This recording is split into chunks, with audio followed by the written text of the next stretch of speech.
Hello students, आपके chapter 5 का एक और बहुत इम्पोर्टेंट टॉपिक, भारतीय संसद के कार्य और उसकी शक्तियां। संसद क्या क्या कार्य करती है, उसके बाद क्या क्या शक्तियां उसे भारतीय संविधान में दी गई हैं, उन्हें कुछ पॉइंट्स के माध्यम से मैं आपको समझा रहा हूँ। पॉइंट पहला है विधायी अधिकार, कार्यपालिका अधिकार, वित्तीय अधिकार, संविधान संशोधन के अधिकार, निर्वाचन संबंधी अधिकार और अन्य अधिकार। यानी इन सब चीजों में हम बताएंगे कि भारतीय संसद को कितने प्रकार के, किस प्रकार के अधिकार या कार्य करने के तरीके दिए गए हैं। पहला है विधायी अधिकार, विधायी कानून बनाना बहुत स्पष्ट अक्षरों में, यानी कि संसद का जो सबसे प्रमुख कार्य है वो है कानून बनाना। पुराने कानून जो अब समय के प्रतिकूल हो रहे हैं, समय के अनुकूल नहीं रह गए हैं, उनको बदलना, उनमें कुछ बदलाव करना या नए कानूनों का निर्माण करना ताकि जनता की भलाई हो सके, यह उसका मुख्य कार्य है। लेकिन इस बीच में एक लक्ष्मण रेखा खींच दी गई है संसद के आगे भी कि संविधान में 3 सूचियों का जिक्र किया गया है। संविधान में 3 सूचियों का जिक्र किया गया है, जिसके तहत केंद्र सरकार, जो केंद्र सरकार के अंतर्गत है, जो केंद्र सरकार इसके अंतर्गत आती है, वह केवल संघीय सूची के विषय पर ही नियम बनाएगा। राज्य सूची के विषय जिस पर राज्य अपने नियम बनाएंगे, संवर्ती सूची जिसमें मिले जुले राज्य और केंद्र सरकार दोनों को नियम बनाने होते हैं। ठीक है, तो संविधान का जो संसद है उसका पहला काम क्या है? देश के लिए कानून बनाना और संघीय सूची के अंतर्गत कानून बनाना।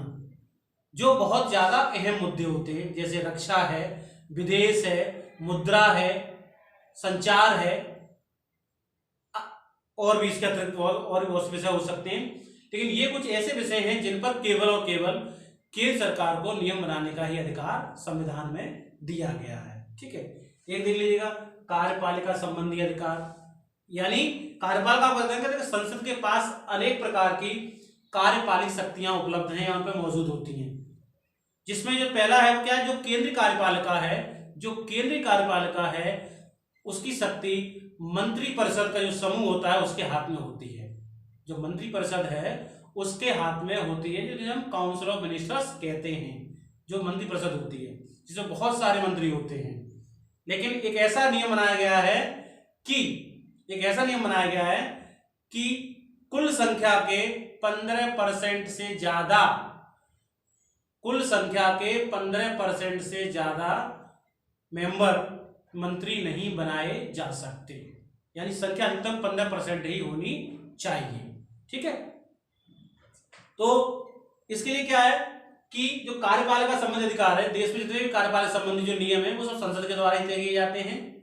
इसके अलावा जो मंत्री परिषद है वो सामूहिक रूप से लोकसभा के प्रति उत्तरदायी होता है। लोकसभा के प्रति क्या होता है? उत्तरदायी होता है। और लोकसभा मंत्री परिषद को अपदस्थ भी कर सकती है।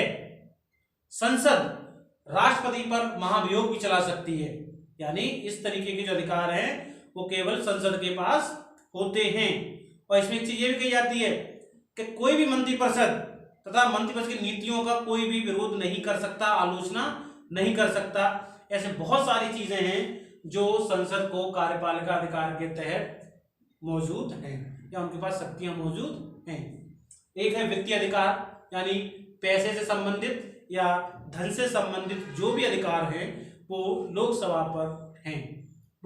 पर हैं। जैसे वित्तीय, जो देश का जो वित्तीय व्यवस्था है उस पर संसद का अधिकार है। वो क्या है? उस पर संसद का अधिकार है, यानी कि करों को लगाने के लिए, खर्च को कम करने के लिए, खर्च को बढ़ाने के लिए, इन सभी चीजों पर संसद अपनी राय रखती है। या संसद करों को बढ़ा सकती है, संसद करों को घटा सकती है। ये सभी अधिकार संसद के पास मौजूद हैं। ठीक है, और वो समय समय पर यानी प्रत्येक वर्ष में आप देखते होंगे कि संसद में उसके जो निचला हाउस होता है, लोकसभा में, प्रत्येक वर्ष का बजट पेश किया जाता है। आगामी वर्ष में सरकार क्या खर्च करेगी, कितना सरकार को अनुमानित लाभ होगा, कितना व्यय होगा, इन सबको सरकार बजट में प्रत्येक वर्ष फरवरी के महीने में पेश करती है, जैसा कि आप जानते हैं, जिसे हम बजट कहते हैं, आम बजट कहते हैं। ठीक है। संविधान संशोधन के अधिकार, यानी कि संसद को संविधान में संशोधन करने का अधिकार दिया गया है। यानी ऐसा मान लिया जाए कि जब देश आजाद हुआ उस समय संविधान में जो नियम बनाए गए, हो सकता है कि वो आज के समय में अनुकूल ना हो, या कुछ विषय ऐसे रह गए हों जो उस समय उपलब्ध ना हो, उन्हें आज की समय के लिए क्या है, बहुत जरूरत है। तो ऐसे चीजों में जो संविधान है वो संशोधन कर सकती है, जो संसद है वो संविधान में संशोधन कर सकती है। और संसद के दोनों अंग, संसद का मतलब क्या होगा, लोकसभा और राज्यसभा, लोकसभा और राज्यसभा। ठीक है। निर्वाचन संबंधी अधिकार, निर्वाचन संबंधी अधिकार, देखिए राष्ट्रपति के निर्वाचन में लोकसभा, राज्यसभा तथा राज्यों के चुने हुए जो विधायक होते हैं, विधानसभा के जो मेंबर होते हैं, वे राष्ट्रपति के चुनाव में क्या लेते हैं, हिस्सा लेते हैं। लेकिन उपराष्ट्रपति के चुनाव में केवल संसद सदस्य ही हिस्सा लेते हैं। लेकिन उपराष्ट्रपति के चुनाव में केवल संसद सदस्य ही हिस्सा लेते हैं। ठीक है। तो यानी इस तरीके से निर्वाचन संबंधी अधिकार संसद के पास होते हैं। अगला है अन्य अधिकार, यानी इन अधिकारों के भी अलावा संसद के कुछ अन्य शक्तियां या कुछ अधिकार हैं जो इस तरीके से हैं। जैसे कि पहला है, देखिए सर्वोच्च न्यायालय या उच्च न्यायालय तथा महालेखाकार परीक्षक की संसद के मार्ग में राष्ट्रपति द्वारा पदच्युत किए जा सकते हैं। यानी अगर संसद को ऐसा लगता है कि कोई भी जो न्यायिक अधिकारी है, कोई भी उच्च न्यायालय का या कोई भी सर्वोच्च न्यायालय या उच्चतम न्यायालय का कोई भी जज, कोई भी न्यायाधीश अगर अपने पद पर अनुचित तरीके से कार्य कर रहा है तो संसद उसे राष्ट्रपति के द्वारा उसके पद से हटा सकती है। देश का जो नियंत्रक एवं महालेखा परीक्षक होता है उसके साथ भी ऐसा हो सकता है, लेकिन वो सब कहाँ होगा, संसद में। कहाँ होगा, संसद में। अगला है संसद ही जो संकटकालीन अधिकार होते हैं उसकी घोषणा करती है। जो संसद है वही संकटकालीन क्या करती है, घोषणा करती है। ठीक है। राज्यों के निवेदन पर वह विधान परिषद का गठन कर सकती है या गठित व्यवस्था को समाप्त कर सकती है। गठित जो व्यवस्था है उसे क्या कर सकती है, समाप्त कर सकती है। इसके अलावा संसद के राज्यों के नाम बदलने, उनकी सीमाओं में परिवर्तन करने तथा नए राज्य बनाने का अधिकार होता है। यानी कि किसी राज्य का नाम बदला जाएगा, किसी राज्य की सीमाएं बदली जाएंगी, या इसके अलावा और कोई राज्य संबंधित कोई काम है या नया राज्य बनाया जाएगा, तो ये अधिकार भारतीय संसद के पास सुरक्षित है, या उनके पास उनका एक प्रमुख अधिकार है।